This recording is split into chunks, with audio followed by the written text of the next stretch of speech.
Most sniper tales speak of precision, training, and elite equipment, but this one begins with a dented metal soup can lying in the mud. During the brutal campaigns of World War II, deep inside the suffocating jungles of the Philippines, U.S. forces faced an enemy that seemed to melt into the landscape. Patrols disappeared without a sound. Ambushes came from the shadows. Men described the jungle as a live hostile, watching, waiting to swallow them whole. For Sergeant Harold "Harry" Jenkins, a young but exceptionally observant sniper, the jungle wasn't just dangerous, it was almost impossible to fight in. The canopy blocked sunlight, reducing visibility to only a few meters. Fog rolled low across the ground, hiding footprints and movement. Every branch, every rustle, every breath sounded the same. Until one night, while eating rations under a tarp of dripping leaves, Jenkins absent-mindedly tapped his spoon against an empty soup can. The sharp, metallic ping echoed unnaturally through the trees, slicing through the endless noise of insects and rain. And in that moment, he froze, not from fear, but realization. That sound didn't belong in the jungle, which meant anyone hearing it would immediately notice it. From a single accidental tap, a new idea was born. Jenkins understood instantly. In a place where eyes were useless, the winner would be whoever learned to control sound. The very next evening, Jenkins began experimenting. While other Marines cleaned their rifles or tried to sleep on the muddy ground, he gathered every discarded soup can he could find. He washed them in the river to remove scent, then tested how each one rang when struck lightly. Some gave a dull clunk, others a hollow wobble, but a few, just a few, made that perfect crisp ping that carried through the trees. Jenkins tied vines to the cans and hung them along a narrow trail that scouts believed the Japanese were using. He placed some low near the ground, others at knee height, and a few higher so even a shift of air or brushing leaf could make them move. He arranged them in patterns, like a musician tuning instruments. Then he climbed into a camouflaged tree nest he had prepared earlier and waited. Hours passed with nothing but the sound of rain dripping off the canopy. Until, finally, just before dawn, the jungle broke its rhythm. Ping, soft, almost insignificant. But to Jenkins, it was a lightning bolt. Instinct took over. He adjusted his breath, steadied his heartbeat, and fired. The next morning, Marines found a Japanese scout exactly where Jenkins had predicted. The shot wasn't luck. Was the first proof that Jenkins had turned trash into a battlefield advantage. The jungle, an obstacle, was becoming his weapon. Over the next 2 days, Jenkins refined his system. He added more cans, adjusting their height and spacing. He learned how wind affected them, how leaves brushed against them, how to interpret direction from the tone of each chime. Soon he could tell the difference between a lizard, a drifting branch, and a human.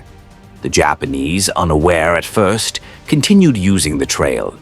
Every few hours, a can would give that faint metallic ring, followed by Jenkins' rifle cracking once through the jungle, then silence. As bodies accumulated, the enemy began to sense something unnatural. They switched tactics. Some soldiers crawled on their stomachs, slowly inching forward through mud. Some tried stepping over vines. A few began removing boots to walk barefoot. But a man cannot move through a jungle without disturbing it. A stray leaf, a misjudged step, the brush of fabric ping. And Jenkins fired again. Word spread among U.S. forces. There's a sniper out there turning cans into alarms. Counter-snipers were sent by the Japanese, scanning trees for the mysterious ghost killing their men. Mortars shelled suspected nests, patrols swept entire sections of forest, and still the cans rang. Jenkins never changed his location, never panicked, never responded to their bait shots. He waited for only one couldn't avoid. By the fourth day, Japanese troops were terrified of the metallic ringing. Some refused to go near the trails. Others fired wildly into the jungle, hitting nothing but trees. A few tried to destroy the cans by tossing rocks, but doing so disclosed their distance and position, allowing Jenkins to adjust his aim. His shots were deliberate, slow, controlled. He never fired twice. He never wasted ammunition. Each bullet was placed with the precision of a surgeon. By the end of the fifth day, American reinforcement units moved into the sector and were stunned by what they saw. Along the narrow jungle path, body after body lay in positions that told the entire story without a word. No scorch marks, no grenade damage, no chaotic firefight. Just clean sniper hits, each one triggered by a simple soup can. The final confirmed count was 112 enemy soldiers eliminated in just 5 days, making it one of the most extraordinary small-scale defensive actions of the Pacific Campaign. Jenkins didn't boast. He didn't pose for photos. In fact, when asked how he pulled off something so unbelievable, he simply shrugged and said, "They weren't afraid of me. They were afraid of the sound." It was his way of saying he never relied on brute force. He relied on psychology. He understood something crucial. Fear makes people predictable. Jenkins' soupcan trick never appeared in official textbooks. It wasn't dramatic enough for movies nor grand enough for monuments. But among the Marines who heard the story, he became a quiet legend, a man who fought not with superior firepower, but with creativity, patience, and a deep understanding of human behavior under stress. His story reveals something important about war. The mind can be a deadlier weapon than any rifle. In a place where most soldiers felt helpless, Jenkins found clarity. Where others saw trash, he saw opportunity. Where others feared the jungle, he learned to listen to it. His improvised alarm system saved countless American lives and turned the tide in a region that seemed impossible to hold. And today, as we look back on stories that shaped the outcome of World War II, his stands out not because of the number 112, but because of the brilliance behind every shot.